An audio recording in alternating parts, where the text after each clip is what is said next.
estudante! Professor Leonan Rodrigues, de História, aqui na plataforma Gonçalves Dias, com o cursinho preparatório para o Enem e o PAS ao UEM. É um projeto do Governo do Estado do Maranhão, através da Secretaria de Estado da Educação.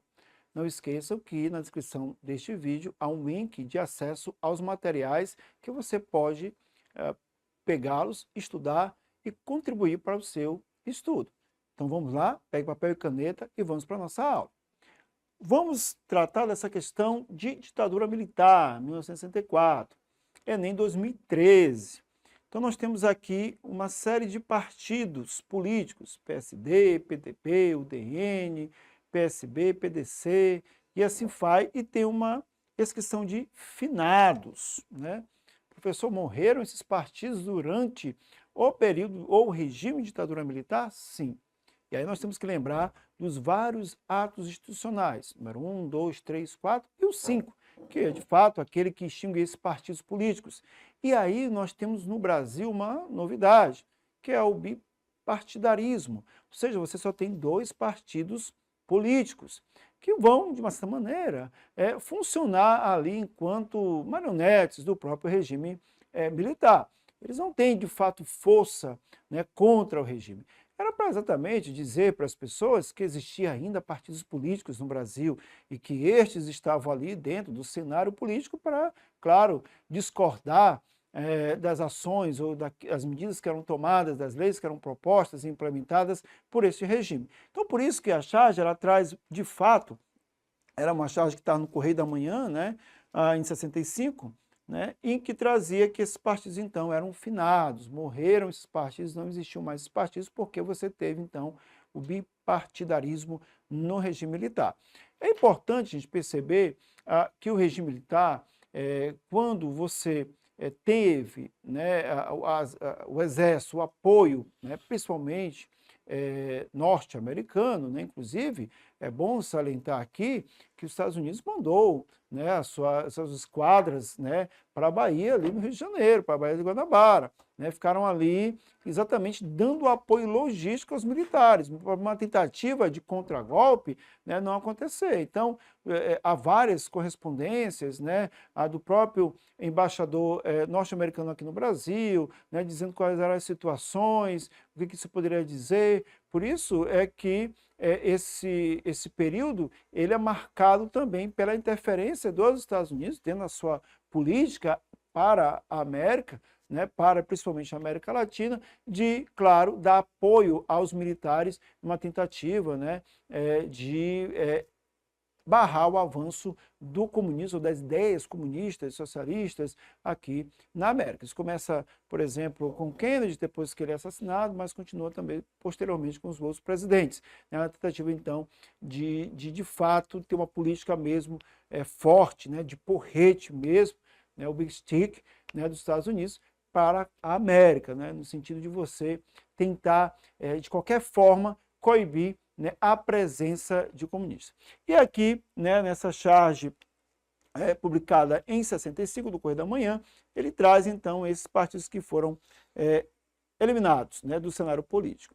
Então a imagem ela foi publicada no jornal Correio da Manhã, no dia de finados de 1965, e sua relação com os direitos políticos existentes no período revela a letra A extinção dos partidos nanicos, a letra B, a retomada dos partidos estaduais, a C, adoção do bipartidarismo regulado, a letra D, superação do fisiologismo tradicional, e a letra E, valorização da representação parlamentar. Então, algumas alternativas aqui, gente, você já pode cortar, né? Principalmente, né, a letra A. E aí, muito cuidado, porque é uma questão que talvez você pegue, né, o cenário atual que nós temos, né, ouviu em algum lugar, né, leu em alguma página de jornal, entre partidos nanicos, né, aqueles partidos pequenos, né, que servem muitas vezes, né, para barganhar cargos na nossa política atual. Mas aqui, de fato, não. Então é bom trazer, né, ao que está se perguntando na questão, ao período histórico que está se estudando, que é o período da ditadura militar. Estamos falando aqui, né, de uma publicação de um jornal da época do período militar. Então essa letra ela não cabe, porque não é a extinção dos partidos nanicos aqui. Alguns desses partidos eram grandes, mas eles de fato vão ser eliminados. A letra B fala de uma retomada dos partidos estaduais. Também não. Não existia essa ideia de partidos estaduais. E outrora, claro, partidos mais que concentravam estadualmente, mas eles tinham uma esfera nacional. Então, não eram partidos estaduais. A letra C, a adoção do bipartidarismo regulado, ó, já é algo que eu já acabei de falar para vocês. A letra D e a letra D fala sobre superação, né, de um fisiologismo tradicional, aquilo que se teria antes, né, desse período, mas também está incorreto. E a letra E, valorização da representação parlamentar. Claro que não, gente, porque nós já falamos aqui em outros vídeos sobre a suspensão de direitos políticos, né, suspensão da própria atividade do Congresso, né, até, de fato, a eliminação, né, desse próprio Congresso. Então, a resposta certa dessa questão é a letra C, a adoção do bipartidarismo regulado, porque só tinha esses dois partidos políticos, né? O que é importante, gente, lembrar é que esses dois partidos políticos, né, eles não tinham força.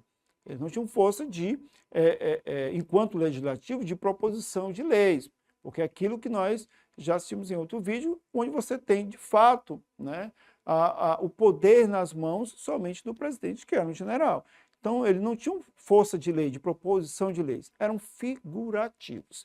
De fato, é isso que apresenta-nos nesse período. Eles não tinham sequer, né, força para proposições ou até mesmo vetos, né, de alguma lei proposta pelo Executivo, como acontece normalmente hoje, né, o Congresso Nacional ele pode derrubar os vetos, por exemplo, do presidente a partir, né, das leis que são votadas. Então, nesse período, eles não têm esse poder. São, de fato, figurativos, porque o que estabelece as legislações, o que estabelece as leis, o que está acima até mesmo do próprio judiciário, inclusive você tem lá a STF, você tem toda a estrutura no período, mas de fato, o presidente da República. Vamos para frente.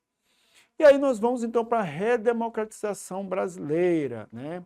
Enem 2016. Batizado por Tancredo Neves de Nova República, o período que marca o reencontro do Brasil com os governos civis e a democracia ainda não completou seu 5º ano e já viveu dias de grande comoção. Começou com a tragédia de Tancredo e seguiu pela euforia do Plano Cruzado. Conheceu as depressões da inflação e das ameaças da hiperinflação. E desembocou na movimentação que antecede as primeiras eleições diretas para presidente em 21 anos. Então, olha só, gente, na redemocratização, Tancredo Neves ele é eleito pelo voto indireto, pelo voto, de fato, do Congresso ali, dos políticos que compõem. E você tem, nesse cenário, né, e ele mesmo coloca a ideia de nova república, né, de uma tentativa de descolamento desse período do regime militar. Só que aí você acontece primeiro com uma tragédia, né, em que ele tem alguns problemas e ele acaba, então, morrendo. E assume, então, José Sarney. E aí iniciou uma série de planos econômicos para que pudesse, de fato, estabilizar a economia brasileira. Lembrando vocês que nós tivemos, no período da ditadura militar, uma presença da economia brasileira do Estado brasileiro. E aí o que acontece? Você ali tinha muitas obras públicas, como por exemplo a Transamazônica, né, outras construções, e que isso fazia com que esse dinheiro movimentasse, as pessoas tivessem essa ilusão de que a economia estava bombando no Brasil naquele momento.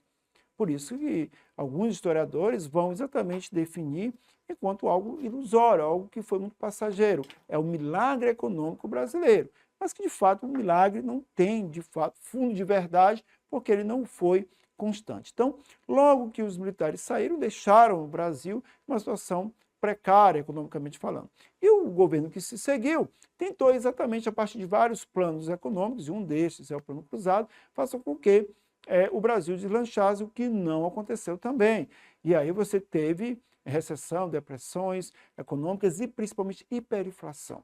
Então, nesse momento, né, da história do Brasil, você tinha ali dentro dos supermercados a famosa maquineta que marcava ou remarcava os preços, isso de forma até mesmo em intervalos de horas, né? Então, um preço que estava de um determinado alimento pela manhã, à tarde já não teria esse preço. O consumo, né, pela hiperinflação, pessoas ganhando muito dinheiro na especulação, né, onde eles investiam dinheiro durante, por exemplo, a noite e chegavam a estar milionários durante a manhã, porque você tinha vários, né, dígitos aí de inflação, chegando a 1000%, né, aí a inflação no Brasil, que corroía, claro, e quem mais era impactado por esse processo era, de fato, né, as classes mais populares, que dependiam ali de salários. Então começa uma pressão. Por isso a questão traz, movimentação que antecede as primeiras eleições diretas para presidente em 29 anos, porque vai desembocar mesmo, as pessoas começam a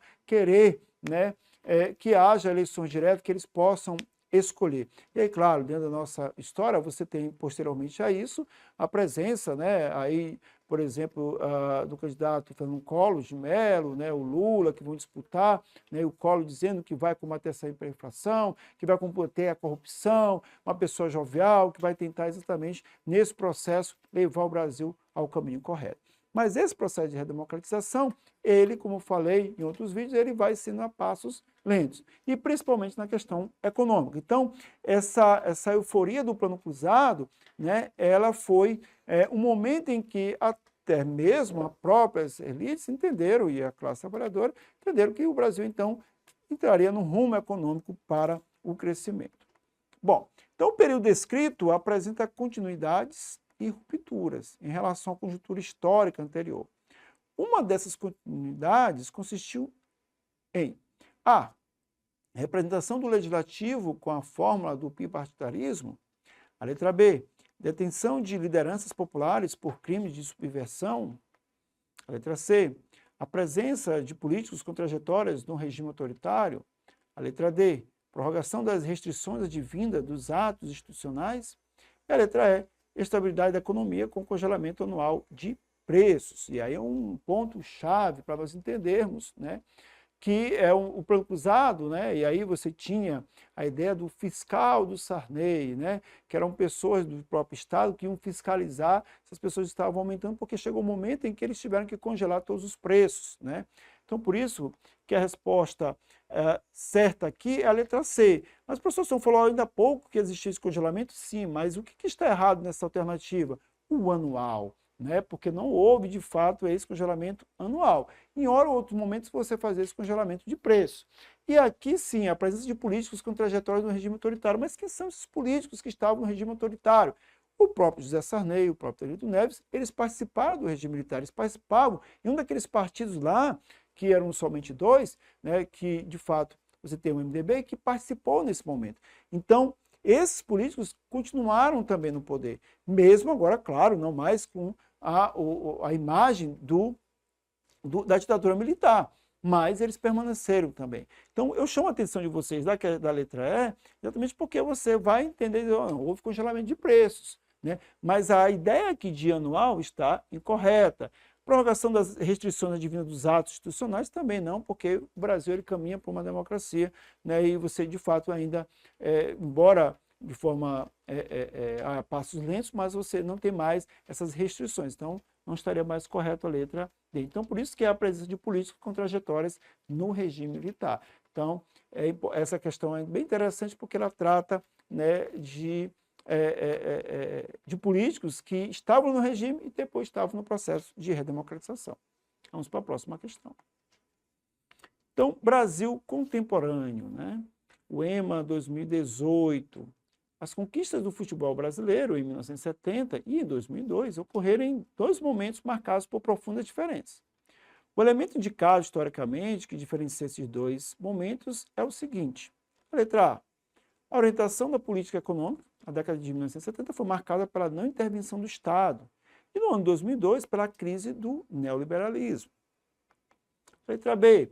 Os rumos da política externa na década de 1970 consolidava-se a aproximação com a União Soviética e em 2002 com os Estados Unidos.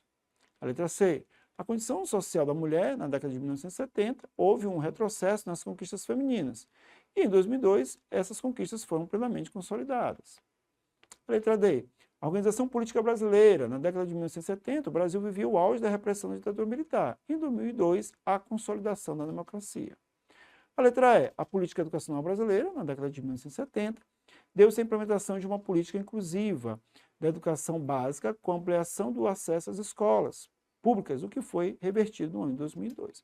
Gente, é importante nós entendermos cada questão aqui para que a gente não possa errar. Você observa o seguinte, tem dois elementos aqui que vai fazer uma relação, 1970 e 2002. Então, esses dois momentos aqui, né, de 1970 e 2002, ele traz várias alternativas. Eu vou voltar aqui só para vocês entenderem um pouco, né, porque trata das conquistas do futebol brasileiro. Pessoal, o que tem a ver com conquistas do futebol brasileiro com o cenário político, com o cenário social? É claro, gente, nós temos que entender que aqui é somente para demarcar esses 2 anos a partir do futebol, a partir do esporte, a partir das conquistas da seleção brasileira em 1970 e 2002. Mas aqui é importante, né, porque ao mesmo passo que conquistou no futebol em 70 e em 2002, esses dois momentos de conquista do futebol, nós temos também dois momentos diferentes dentro do cenário político, social e econômico. Tá? Então vamos lá, a letra A diz assim, a orientação da política econômica, a década de 2000 foi marcada pela não intervenção do Estado. Negativo, gente. Aí nós estamos tratando de quê? 1970, ainda ditadura militar no Brasil. Né? Então ainda é marcada, sim, né, pela intervenção do Estado na economia. Então é uma questão que eu já não posso mais, uma alternativa, contar. A letra B, os rumos da política externa, na década de 1970, consolidavam com a aproximação da União Soviética? Não, de jeito nenhum. Você tem que demarcar. Ditadura militar não tem nada a ver com a União Soviética. Tá? Então já não posso considerar também essa alternativa. A condição da social da mulher, na década de 70, houve um retrocesso, né, nas conquistas femininas, e em 2002 essas conquistas foram plenamente consolidadas também. Não há, né, de forma nenhuma, essa consolidação e nem muito menos esse retrocesso. A letra D. A organização política brasileira, na década de 70, o Brasil viu o auge da repressão da ditadura militar e em 2002 a consolidação da democracia. Bom, parece-me muito mais correta essa alternativa. E a letra E. A política educacional brasileira, na década de 1970, deu-se a implementação de uma política inclusiva na educação básica, com ampliação do acesso às escolas públicas, o que foi revertido no ano 2002, também não tem nada a ver, né, dentro desses dois momentos. Então a resposta certa, gente, é a letra D. A organização política brasileira na década de 70. E aí eu gosto muito de frisar que foi muito utilizado, né, essa conquista de 1970 pelo próprio regime militar. Né? Então, olha, o Brasil está vencendo, o Brasil está progredindo, inclusive a seleção está sendo campeã, e aquela coisa de demonstrar para a população que o Brasil está indo muito bem. E isso, de uma certa maneira, amortecia as pressões internas e amortecia todas as feridas que eram abertas pela ditadura militar. E, claro, em 2002, você tem a consolidação da democracia, porque nós passamos já pelo período anterior, que foi de início do processo de redemocratização, de voto direto pela população brasileira, e que vamos chegar a posterior. Então, é bem importante, gente, entender esse tipo de questão. Por quê, professor? Porque você tem ali um elemento, que é o futebol brasileiro, você tem duas conquistas, em 70 e 2002, mas você tem cenários distintos. Então, o Enem costuma fazer muito essas relações. Né? Claro, gente, aí não está sendo colocado que é igual ou que é semelhante. Está se perguntando o que essas duas conquistas, a de 2002 e a de 1970, são conquistas que poderiam ser e são semelhantes, que é a conquista relacionada ao triunfo da Seleção Brasileira de Futebol, mas o que em cada um desses cenários você tem, né, enquanto elemento social, econômico. Então, muito cuidado com essas questões, porque são questões que você compara a partir de um elemento. Então, poderia se perguntar aqui, por exemplo, em 1929, com também o período de 2008, que são de crises, né? Então poderia fazer uma relação, mas aqui no caso não está se fazendo relação, está se levando um elemento que é o futebol, a conquista da seleção brasileira, e como isso também está dentro desse cenário político e econômico, ok? Então muita atenção para essas questões, tem que ler, né, o enunciado para não se confundir na hora da resposta. Principalmente, né, com alguns termos que vão sendo colocados aqui, para o começo aqui da política educacional brasileira, em 70, uma política nova e tal, né, inclusive na educação básica, que isso não vai acontecer. ok? Nós chegamos ao final desse vídeo.